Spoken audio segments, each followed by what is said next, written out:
খুলনা প্রকৌশল ও প্রযুক্তি বিশ্ববিদ্যালয়ে ২০২৪-২৫ শিক্ষাবর্ষে ষষ্ঠ কল প্রকাশ করা হয়েছে।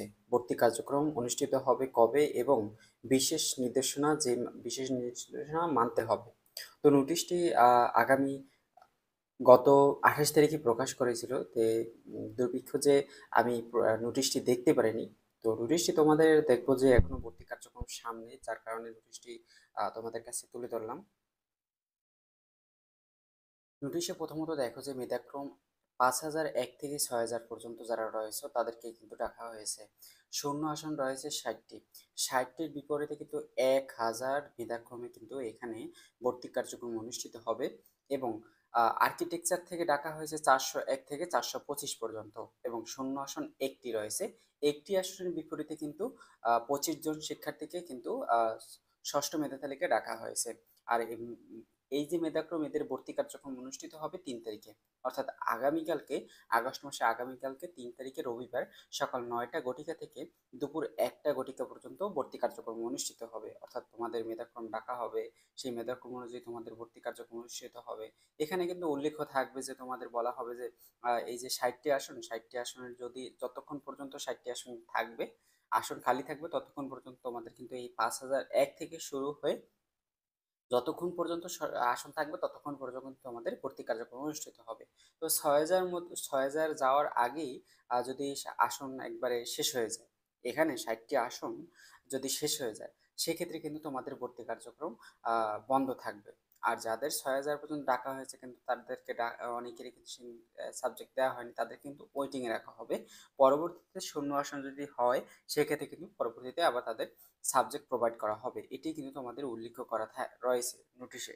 তো এখানে যদি এই আর্কিটেকচার ডিপার্টমেন্টেও যদি দেখি, এটা আর্কিটেকচার ডিপার্টমেন্টে কিন্তু একই অবস্থা, যেখানে কিন্তু একটি আসন রয়েছে, একটি আসনের বিপরীতে ২৫ জন শিক্ষার্থীকে ভর্তি কার্যক্রম অনুষ্ঠিত হবে ষষ্ঠ মেধা তালিকায়। সেক্ষেত্রে ওই আসন যতক্ষণ খালি থাকবে, একটি আসন যতক্ষণ তার যাকে দিতে পারবে না ততক্ষণ কিন্তু ভর্তি কার্যক্রম চলমান থাকবে।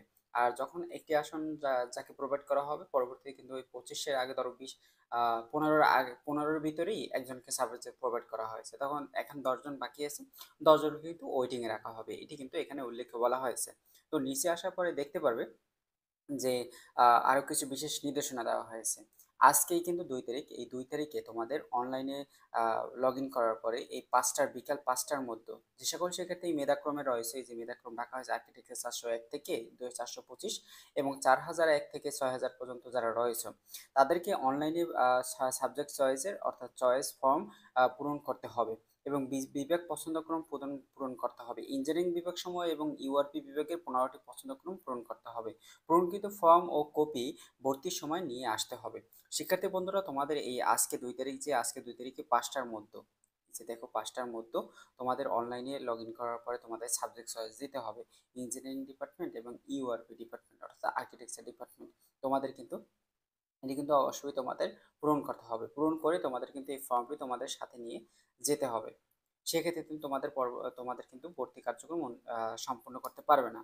এটি কিন্তু তোমাদের মাথায় রাখবে।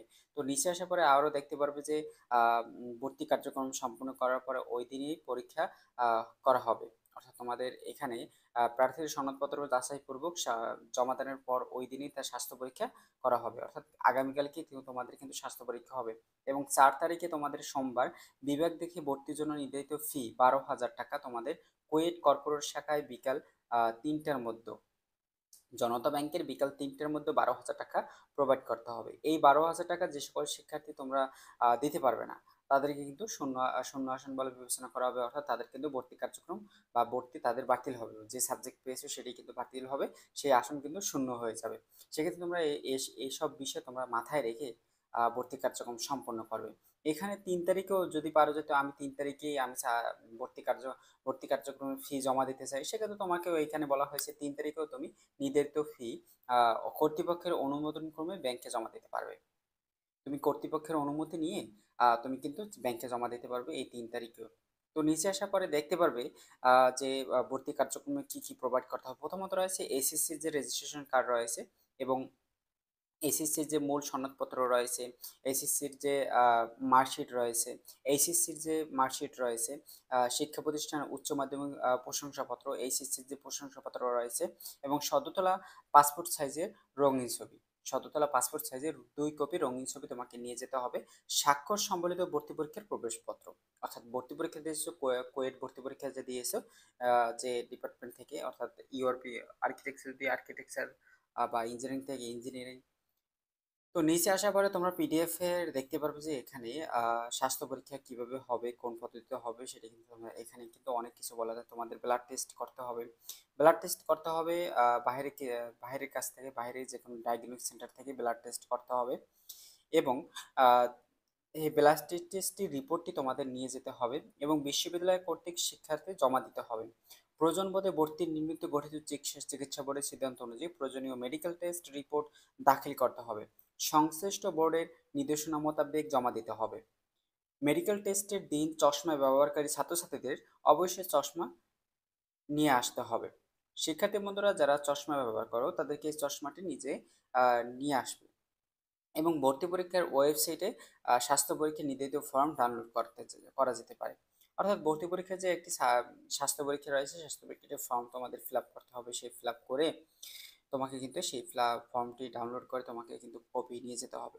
তো সেখানে ফর্মে নির্দিষ্ট তোমাকে বলা হবে যে তোমার বর্তমান রোগ কি, অথবা তোমার বর্তমান এই রোগ আছে কি নেই, অথবা তোমার বর্তমানে কি কি রোগ চলমান রয়েছে, অথবা তুমি কতদিন আগে ডক্টর দেখিয়েছো, অথবা তুমি কতদিন আগে মেডিসিন খেয়েছো, কি মেডিসিন খেয়েছো, এই সব কিছুই এই ফর্মে কিন্তু উল্লেখ থাকে। তো ওই অনুযায়ী তোমাকে কিন্তু ইংলিশে ফর্মটি থাকে, ইংলিশে তোমরা ওই অনুযায়ী ডিপার্টমেন্ট অনুযায়ী তোমরা যা বলা হয়েছে সেই অনুযায়ী তোমরা অ্যান্সার দিয়ে দেবে। সেক্ষেত্রে কিন্তু তোমাদের স্বাস্থ্য পরীক্ষা এই ফর্মটি তোমরা অবশ্যই তোমরা প্রোভাইড করতে পারবে, সেই ফর্মটি। আর নিচে বিশেষ নির্দেশনা দেওয়া হয়েছে, মেধাক্রম ও পছন্দ অনুসারে নির্ধারণ করা হবে, যা ভর্তির দ্বিতীয় দিন বেলা 10টার মধ্য ভর্তির জন্য সংশ্লিষ্ট ওয়েবসাইটে সাইটে দেওয়া হবে।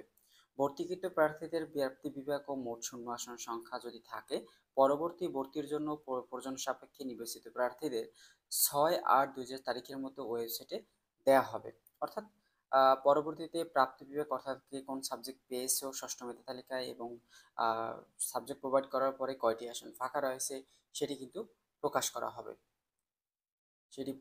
হবে। সেক্ষেত্রে তোমাদের ওয়েট করতে হবে এবং আসন খালি থাকার সাপেক্ষে ওরিয়েন্টেশনের পূর্ব দিন পর্যন্ত ভর্তি কার্যক্রম চলমান থাকবে। শিক্ষার্থী বন্ধুরা তোমাদের যতক্ষণ তোমাদের ভর্তি কার্যক্রম থাকবে, যতক্ষণ তোমাদের ক্লাস শুরু না হয় ততক্ষণ পর্যন্ত তোমাদের কিন্তু ভর্তি কার্যক্রম চলমান থাকবে এই ক্ষেত্রে। তো অনেকেই প্রশ্ন থাকবে যে এতদিন কেন এই নোটিশ দেওয়া হয়নি, বা এতদিন কেন এরকম বন্ধ রেখেছে, অনেকেরই কিন্তু এই প্রশ্ন থাকে। এটির মূলত কারণ হচ্ছে যে তোমরা অনেকেই জানো যে খুলনা প্রকৌশল ও প্রযুক্তি বিষয়ে কিছু ঝামেলা রয়েছে। সেই ঝামেলার কারণে কিন্তু অনেক এতদিন দেওয়া হয়নি। এমন তো অবস্থায় ওয়েটিং রয়েছে যে অনেক শিক্ষার্থী কিন্তু সাবজেক্ট বাতিল করেছে, অথবা মাইগ্রেশনের পরিবর্তন হয়েছে, অথবা কেউ সাবজেক্টে ভর্তি হয়নি। সেক্ষেত্রে সেই সব কিছু যোগ করার পরে কিন্তু একটি ভ্যাকেন্সির লিস্ট হয়। সেই লিস্ট অনুযায়ী তোমাদের কিন্তু এই ভর্তি কার্যক্রমের জন্য ডাকা হয়েছে। এটি তোমরা মাথায় রাখবে। যে কোনো একটি কার্যক্রম চলমান প্রকাশ করলেই তো হয় না, সব কিছু গুছিয়ে গেছিয়ে তারপর